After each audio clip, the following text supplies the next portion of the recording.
and welcome to another episode of our YuvAadyantara Spotlight series. Spotlight is all about meeting new artists, getting to know them, learning from their journeys, and hence getting inspired. Continuing the series with us, we have Anusha. So, hello Anusha, can you start with your introduction, please? And also Hi, tell us hi. about your interest, your passion, and your art style. Wow. Okay. Thank you so much, first of all, for having me. And I'm Anusha Garg. I am a second year journalism student at LSR. My primary work focus is social work. I collaborate with a lot of NGOs. I have worked with 50 plus NGOs. I teach kids. And yeah, that's about me. I'm an author. I'm also a TEDx speaker. And I'm part of a lot of things. I try to channelize my creative energy in forms of different things. That's about me. So, starting with the writing part, you said that you are also a writer. You have published some number of books, right? Yeah. How many of them? 17, I guess. Yeah. You have written 17 books. So let's start with Mm, this. Can you please tell us about your writing experience, publishing sure. 17 books for that matter? Sure, sure. Okay. So my first book, Moon the Love Story, was published when I was 14.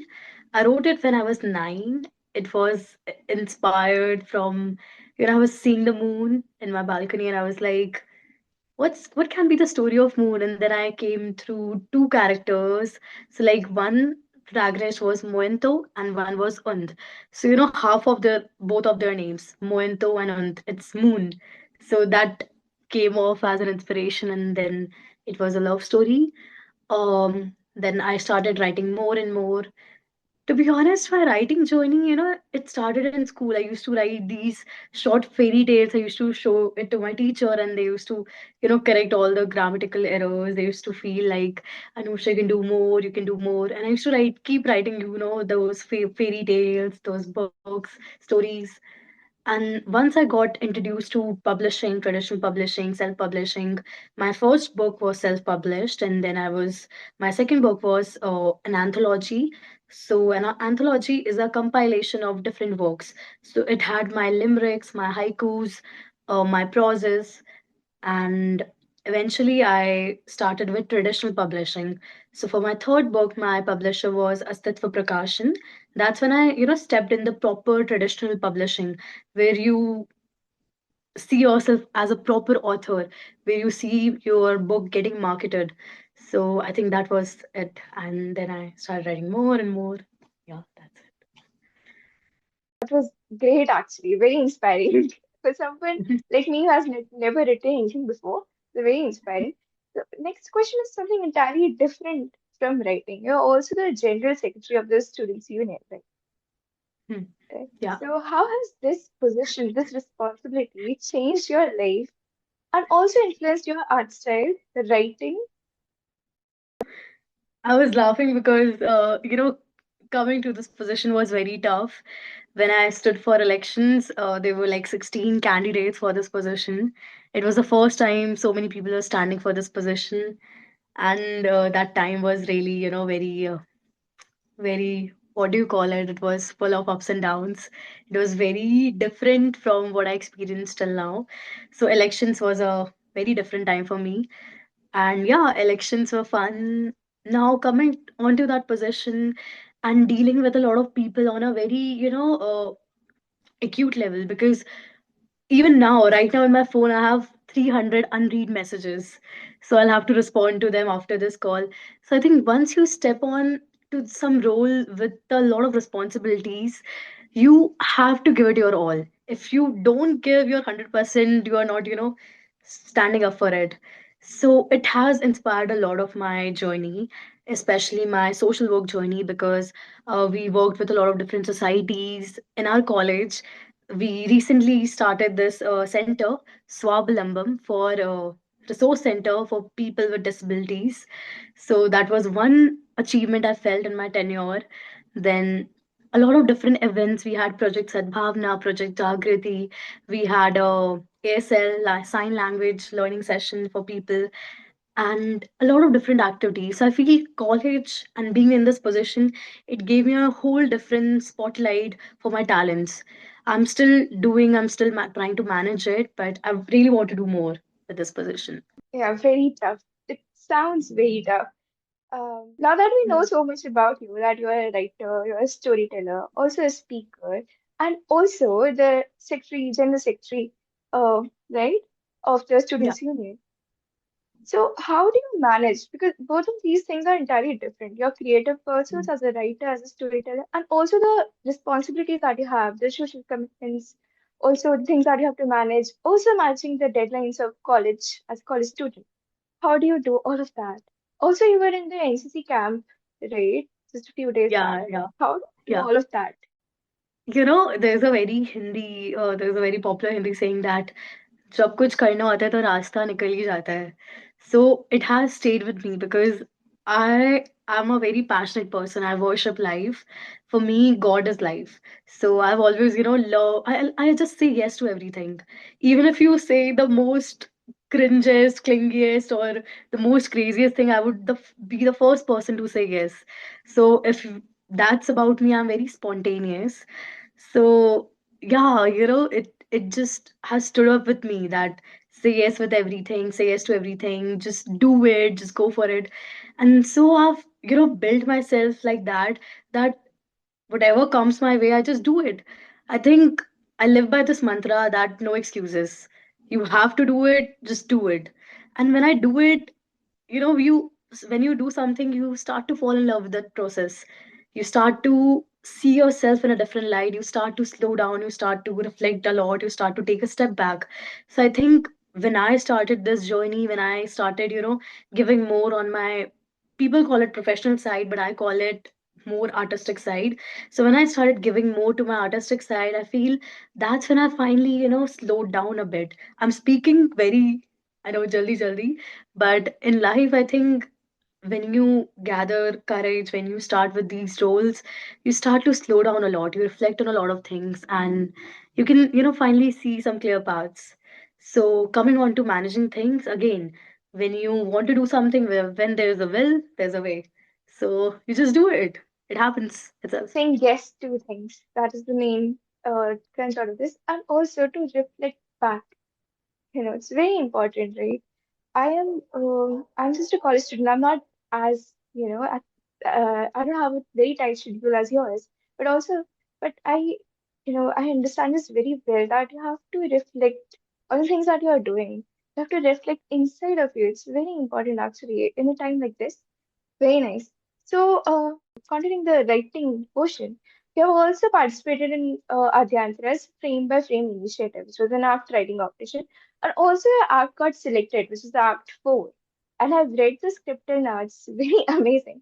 Can you please share an experience with someone, like someone who doesn't know about Frame by Frame? What is it about, and how did you feel after participating, after your script got getting selected? How is it? Thank you so much for this question. So when I first saw that poster, that call for entries, and I read the script and everything, I was like, damn, the whole story about that boy. I'm not going to disclose it because I want readers, I want the audience to read it. But the whole setting, the way the mother has been made, the father Arav, and the whole setting, it's very, secretive, it's very mysterious, but at the same time, it's very, what do you call it? It's very astonishing. When you start to, go through that story, when I read the act one, I was like, wow. Then act two, then act three. And suddenly I was like, I had that idea in my mind for act four. And when I was finishing act 4 writing, I had that I need to, bring his father into this. I had my twisted that sequence in my mind.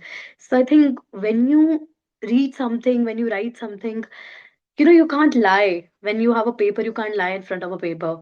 That's always stayed with me. So that's why I love writing, because you can't lie in paper. You can't lie with paper. So when I read that act 3, sorry, and I started writing act 4, I think some part of me while writing it started discovering itself too. So it had some part of mine, some part of my story, some part of their story, and some part of what needs to be conveyed. So I really enjoyed working on Frame by Frame. It's a beautiful initiative. And yeah, I think I should do Act 5 also. I should submit my entry for Act 5 too. Please do, I'll be waiting. I'm waiting For sure. actually. Uh, so with frame by frame, the most exciting part is that every act is written by different individuals. So they are coming from different backgrounds, different areas in their lives, and then contributing to a single storyline and continuing it. So you are a part of it. Congratulations. Last question on the writing part. So it's about the writer's block.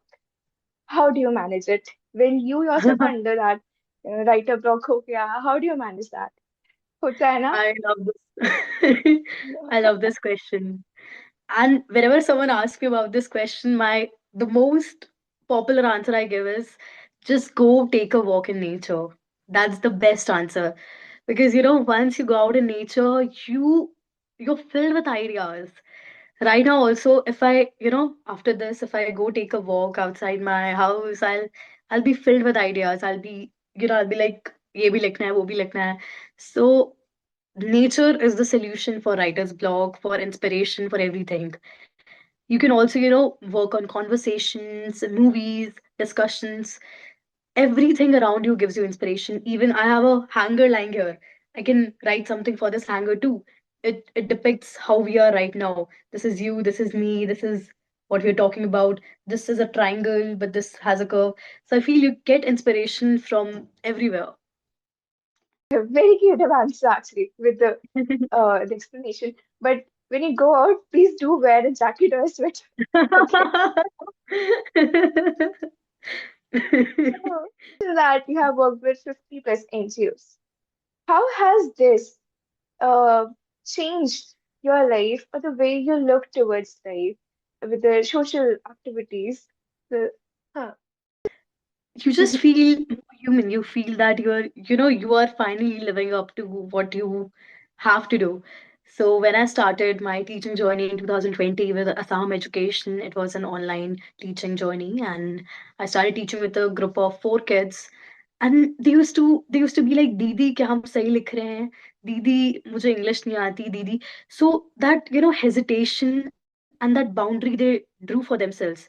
And after 2 months, when they finally were like, Didi, I still remember, I'll let the person remain anonymous. There was this kid, and he scored. I remember I had my English exam just on that day, and I was teaching that kid also. He had his maths exam, and he scored 98. And I started crying. Yeah, tomorrow was my English exam, and I was crying, and I was like, मैं तो नहीं पढ़ रही. I was so happy. I was like on the top of the sky. I was so happy. मुझे अभी भी रोना आ रहा है. It was the best moment ever. So I feel when you open up, when you open up to someone, you see so many different worlds around you. You open something in them, and then it can't be stopped. It's like, creativity is a force that flows within us, urging us to express ourselves. It can't be stopped. So that's what happened with that kid. And right now he's doing great. We are in touch. He's a professional basketball player right now in his, I think he's in a school, yeah, 12th grade or 11th grade, 12th grade. So I'm just happy that everything is happening, and yeah, that's it. इतना अच्छा लगा है सुनकर. It's a pleasure to listen all of this. So you also worked with us on Children's Day workshop with Adyantara and the Neuro Aid Research Foundation, NRF, on 15th of November, right? So how did it help you and how was your experience working with us? So again, working with you guys, Ekta ma'am, Ananya ma'am, and Mansi ma'am, then Swati ma'am, everyone. I think when you all started with that creative part, the artsy part, and I was volunteering with this girl. I'll let her name remain anonymous. And had this ocean. We were doing this ocean wall activity, and she asked me if I can I put stars here? And I was like, yes. And then she asked, can I put moons here? And then she was like, can I put myself here? So she took a stick, she drew herself. So I think she reimagined herself. She had that vision in her mind. She got that vision from a little bit of colors. It shaped her vision. And then she was like, I'm going to draw the same when I get back home. So I was so happy that it shaped her vision. She now wants to do something. She got a purpose in something. She got a, what do you call it, a pursuit to, do something more eventually.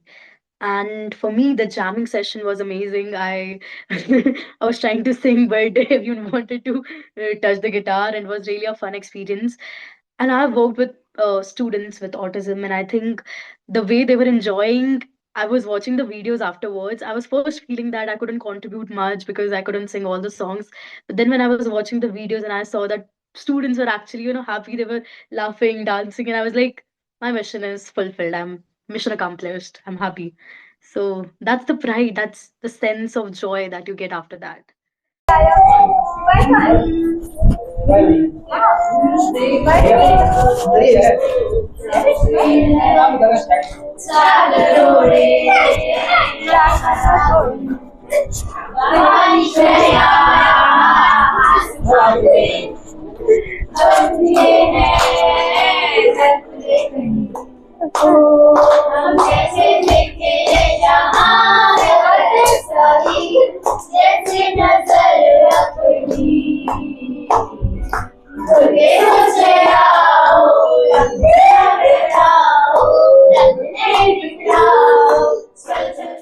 I hope you were okay working with us as a team, with Ekta, Mansi, and me.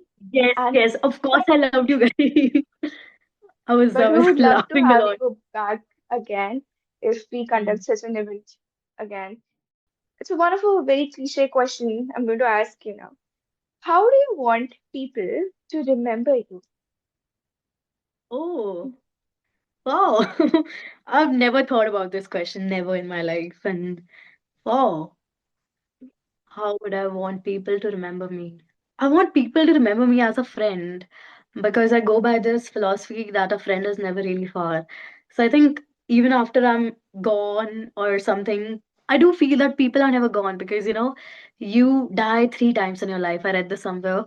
Once physically, once when your whole body gets, and last time is when a person takes your name for the last time. I can't remember the name of the person who gave this quote, but I think I'd like to be remembered as a great friend, as a friend, or as someone who you could, just that I want people to remember that Anusha was, just a call away. Anusha was there. So I want people to know that I was always there for them. That thing, that friendliness, that friend wala tag is what I want when I'm gone. You are our friend, Anusha. Mhm. One question I have out of curiosity is, in the beginning of the question that you answered, you mentioned haiku, which is a Japanese poetry, right? Japanese kind of poetry. I would like to know more about haiku. If you can tell us more, Sure. please. Mm. So haiku is a Japanese kind of poetry. It's a very short, 3 to 5 lines poetry. It has that rhyming scheme AABBC that also goes for limericks, or it can be deferred. So when I started with haikus, I started in school, and mine was very traditional, the traditional form they do. But I asked my teacher that can I do it like more of a freestyle way? So she was like, yes, experiment with it, which I shouldn't be doing so, but I did experiment with that. So I think when you have a writing style, for example, limerick too. So a limerick has a rhyming scheme of AABBC. So like there was this famous limerick by Roald Dahl from the book Matilda. I can't remember it right now, but there was this famous limerick. Do you want me to open my phone and read it for you? Yes, please do, please. Okay, sure. It's my favorite limerick. I'll just Also, if you could read any of your poetry or haiku, we would love that. sure. Love to listen. It was like Miss Honey, so kind and so sweet, had a life that was hardly a treat. With her aunt's cruel design, she lost what was hers by design, but Matilda helped her make it complete. There was once more, I don't remember. It was in the starting, when it's a very famous one. I can't find it, but I'll surely share it with you next time. And yeah, do you want me to read one of my pieces or something? Yeah, yeah, but before that, who doesn't love Matilda? I mean, it's It's very nice, actually very nice. Absolute my favorite. favorite. Favorite, right? So, so one of your haiku, please. We would love to listen. Sure. I'll have to find it. Just so sorry. Yeah. So this was the traditional haiku which I wrote in 2020. It's a very old one when I was just trying to, write. So it's also my username for my Insta. So it goes like, starless sea sighs low. Your name drifts in its dark waves. Salt remembers you. So it was very short, but that was when I was, working on this poem of mine for the eyes of strangers. So this was when I wrote it. हम pome भी नहीं सुन सकते क्या पूरा pome? Okay, do you want to listen to a long poem? Yeah, Okay, sure, sure, sure, sure. sure, sure. I'll have to We would love find to. it. Yeah, I got it. Oh my God. See, this is, I got it. Yeah. Sent it way back, 13th May. So, okay. Uh, my soul had no skin, like the buried stars covering the fragility of glass. The morning sky as it leaves the folds of my chest, slowly rescued by the thought. And the breath runs parallel, pulling me up again from my soul I hardly dare to wear. That empty corpse feels like the target of darts. The petals said the light never saves you, it just shows you what's left. And then I traded the light with my bones left in the cities I never reached, dying in the drawers, the weight of things I let go. In decay there was honesty, but it begged to be let go. My ceiling cursed the drought. At end, at the end, love begins with two strangers brave enough to speak. The stranger kissed the grayscale sky through his flawed eye. I was able to see how smells just, die. And there's a metaphor there somewhere of having only one pair of eyes.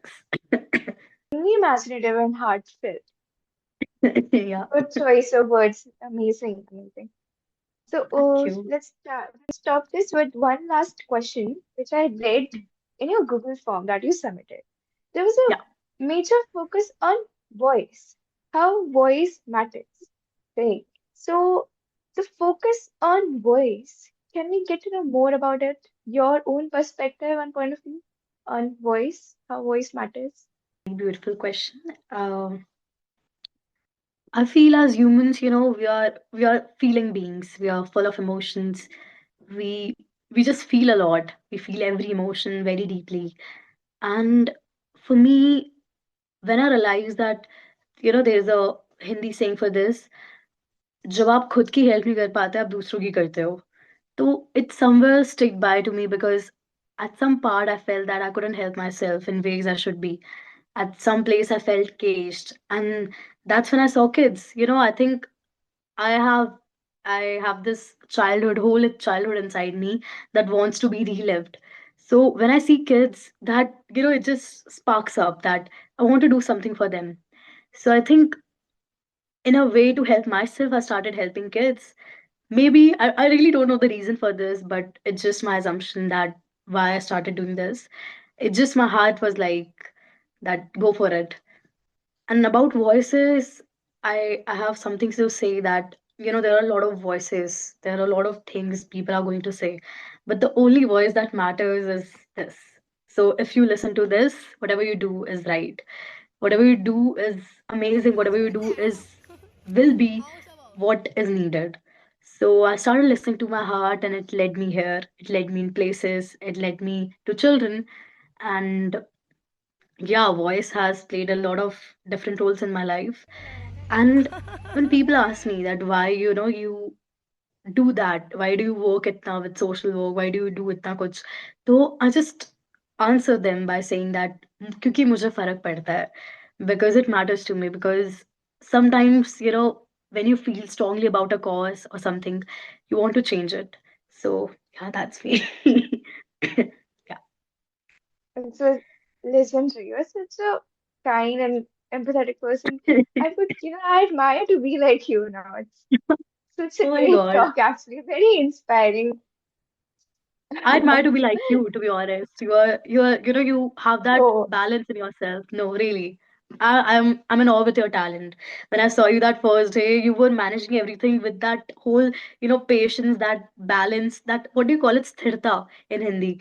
You knew that you have to manage everything. And you were doing it so patiently, so calmly. And I'm thoda hyper, so I was like, oh my God, she is so calm, and you had that smile in your face.